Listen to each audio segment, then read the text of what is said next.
आपण पाहत आहात सत्य बातम्याचं सखोल विश्लेषण रत्नाकर न्यूज।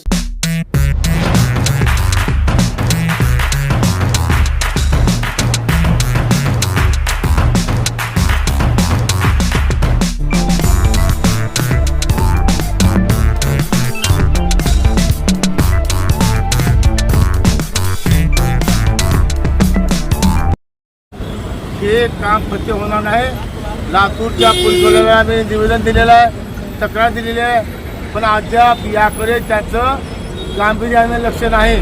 म्हणून आपण लक्ष द्यावं, सीबीआयला आदेश द्यावा अशी मागणी आज आम्ही धरणे आंदोलनाच्या निमित्तानं करत आहोत। प्रदीपजी, तुमच्याच गावात हा कार्यक्रम झाला, एवढा मोठा भ्रष्टाचार झाला आणि याची कानोकान खबर तुम्हाला लागू नये, ह्याच्या मागे काय गुपित आहे? हा व्यवहार पूर्ण किशोर नावाच्या व्यक्तीकडे होता आणि कसा आहे, आपण एक असा विषय करतो जे धार्मिक माणसं आहेत त्याच्यावर संशयाने बघत नाही आणि त्या लोकांनी या पूर्ण 70 लाख लोकांचा विश्वासघात केलेला आहे। रमेश अप्पा करडांना सुद्धा आमदारांना पैसे द्यायला तुमच्यामुळेच भाग पडावं लागलं। तुमच्याकडे बघून त्यांनी खंडापूरला कार्यक्रम होतोय बाबा आपल्या, म्हणून त्यांनी निधी दिला। अगदी बरोबर मग सगळ्याचा निधी हडप करून तो पळून गेला, मग तुम्ही काय करत होतात? आम्हाला हा विषय माहितीच नाही। पैसा किती जेव्हा आम्हाला कळलं की पावती पुस्तक एवढ्या छापलेल्या आहेत, देणग्या एवढ्या आहेत, पोत्याचे पैसे एवढे आहेत, तेव्हा त्याची माहिती काढली आणि आमच्या खंडापूर, हारंगुळ अन्य भागातल्या लोकांनी तक्रारी दाखल केल्या। पण संबंधित पोलीस अधीक्षक, संबंधित एमआरसी PI यांनी याबाबत कठोरपणे दखल घेतली नाही। म्हणून शेवटी आज आम्हाला हे पाऊल उचलावं लागत आहे। किती रुपयाचा असेल अंदाजा अपार? अंदाजा अपार हा 27 कोटी 17 लाख 17 लाख रुपयाचा आहे। 27 कोटी? आणि आम्ही तरी काय केलं, आवश्यकची आम्ही ज्या पावती पुस्तक छापलेत, जवळपास हे पावती पुस्तक आहेत 18,50,000। आम्ही काय पकडलं, फक्त 1,000 रुपये पावतीला जमले असतील, पण असा विषय नाही। माझ्याच गावचा मारुती गोपीनाथ गौतम याची पावती 5,000 रुपयाची आहे। पण संतोष आमचा मावसभाऊ आहे, याची पावती 3,000ची आहे। मी फक्त 1,000 रुपयाचा आकडा काढला तर तो 18 कोटीचा आहे। पण 18 कोटीचा हा विषय नाही, हा व्यवहार 100 कोटीच्या पुढचा विषय आहे। आणि म्हणून सध्या CBIचं पथक लातूरमध्ये आहे।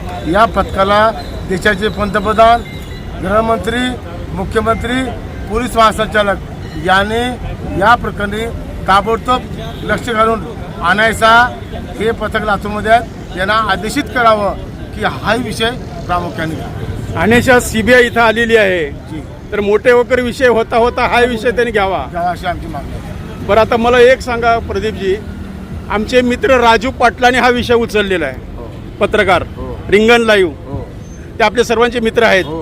तर आता त्यांनी डिबेटला बोलवतात, पण ते डिबेट द्यायला टाळाटाळ करतायत आणि आपल्या सर्वांचं समर्थन राजू पाटलांना आहे एक पत्रकार म्हणून, कारण तुम्ही सुद्धा एक हाडाचे पत्रकार आहेत, बरोबर आहे? आता हे महाराष्ट्र अखिल भारतीय भ्रष्टाचार संघटन समिती याचा शेवटपर्यंत छडा लावणार आहे का? कुठं तरी मध्ये गुपचूप भानगड होणार का? कुठं मध्ये तुम्हाला त्यांनी येऊन भेटणार आणि काहीतरी व्यवहार होणार, ही शंका जनतेला आहे। आमची तशी अवलाद नाही। मी 71 वर्षीय कार्यकर्ता आहे, 55 वर्ष माझे राजकारण गेले आहे। माझ्या उभ्या आयुष्यामध्ये कोणाचा चहाच पिलो नाही, म्हणून देशातले प्रत्येक आंदोलन लोक मला देतात। बाबा तुम आगे बढ़ो, हम तुम्हारे साथ हैं। बाबा तुम आगे बढ़ो, हम तुम्हारे साथ हैं। आणि हेही तुम्हाला माहिती, जेव्हा तुमच्यावर एक गंभीर संकट आलं होतं तर ते पूर्ण मुकाबला मी केला। या जिल्ह्याचा SP, या संबंधित पोलीसवाले, या सगळ्याला मी जोड्यानं मारायचं काम केलं। नाही, आम्हाला तुमच्याबद्दल शंका नाहीये, पण लोक जे कुजबुजतात की प्रदीपजी भ्रष्टाचार संघटनेच्या मॅनेज करतात, माझा विषय, माझ्या लोकांची इमेज, माझी इमेज खूप वेगळी आहे माझी। मग तुम्ही शेवटपर्यंत छडा लावणार वादच नाही आणि हे गोरगरिबांचा, शेतकऱ्यांचा पैसा त्यांना पडत मिळवून देणार? 100% मिळून देणार।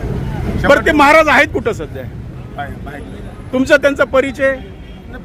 खंडापूर झाला परिचय, कारण ते माझ्या ऑफिसमध्ये आले होते, तर मला ते फार शाहू वाटले, सज्जन वाटले, धोतर टोपी मी बघून मी पण भाळून गेलो। तसंच आम्हाला काय म्हणजे मला प्रदीपजी खरं सांगतो, बिलकुल शंका आली नाही।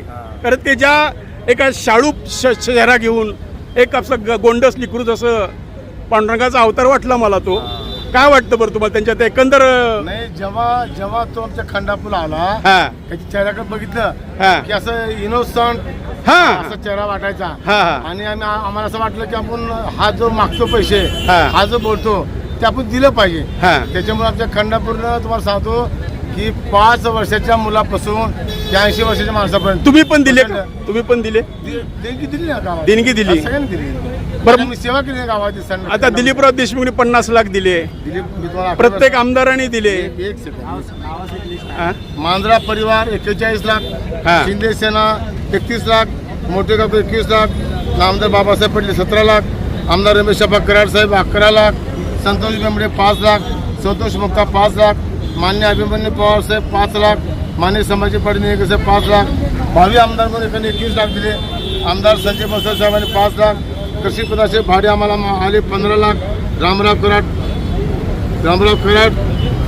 2 लाख, रामभाऊ पवार 5 लाख, महेश सामने खंडापूर सहकारी 1 लाख, यज्ञकांत मोहिते 21 लाख, अनोखी भक्त 5 लाख आणि अशोक चव्हाण माजी मुख्यमंत्री यांनी 11 लाख. अशा प्रकारचे आकडे. एवढा पैसा?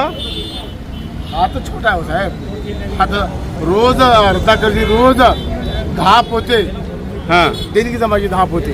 बरं, आता ज्यांनी इथं चांगलं तूप दिलं, पुरणपोळ्या घेतल्या, डालडा आणला, काय कोणी कोणी तेल फुकट दिलं, बरंच काय असं म्हणजे लातूरच्या व्यापाऱ्यांनी खूप मदत. सगळंच फुकट दिलं. आणि ह्या बाबाने म्हणे पुण्यामध्ये गेल्यावर लगेच 1.5 कोटीचा फ्लॅट घेतला. हे कितपत खरं आहे? इथे घेतला लातूरमध्ये. क्या बात आहे. हा लातूरला घेतला त्याचे कागदपत्र आहेत. हा एका सराफाकडे त्यानं 50 तोळे सोनं घेतलेलं आहे. सोनं तर ठीक आहे, नाम मात्र त्याचे काय भाव हा, हा. 1.5 कोटीचा फ्लॅट घेतलेला आहे. असा प्रचंड मोठा 27 कोटी रुपयाचा अपार आहे. आणि आता 3 तारखेला 3 जूनला बांद्रा गेटवर आम्ही रस्ता रोको आंदोलन करणार तुम्ही आहोत. कलेक्टर साहेबांना निवेदन दिले का? दिलेलं आहे आम्ही. निवेदन दिलेलं आहे. हा आता आपली टप्प्याटप्प्याचा विषय आजचा हा विषय हा. रस्ता रोको आहे. आणि पुन्हा माझ्या खंडापूर गावामध्ये आमचे 10 ते 12 सहकारी अमर उपोषण करणार आहेत या विषयामध्ये. केव्हापासून? आता 3 झाल्यानंतर जाहीर करणार आहोत.